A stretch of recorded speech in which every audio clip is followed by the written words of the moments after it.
பாலைவனத்தில் ஒரு ஒட்டகம் தண்ணீருக்காக தவிச்சு சுருண்டு கிடந்துச்சு. ஆனா ஒரு லாரி ஓட்டுநர் செஞ்ச ஒரு சின்ன செயல் உங்களை அழ வைக்கும். பாலைவனத்துல கடும் வெயிலு, தண்ணீர் இல்லாம ஒரு ஒட்டகம் சாலையில சுருண்டு விழுந்து கிடக்குது. ஒட்டகம்னா பொதுவா தண்ணீர் இல்லாம நிறைய நாள் தாக்கு பிடிக்கும்ல. ஆனா இது இயற்கைக்கு மாறான சோகமான நிலைமை.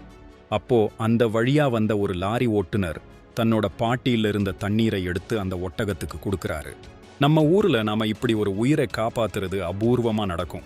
இந்த லாரி ஓட்டுநர் செஞ்சது சாதாரணமா தெரியலாம், ஆனா இது மனிதத்துவத்தோட பெருமை. அட, இப்படியும் மனுஷங்க இருக்காங்களான்னு மனசு கேக்குது.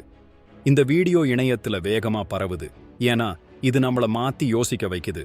இயற்கையையும் உயிரினங்களையும் நேசிக்க இதை விட பெரிய உதாரணம் வேணுமா? இந்த மாதிரி மனிதத்துவ செயல்கள் நம்ம சமூகத்துல இன்னும் நிறைய வேணும்.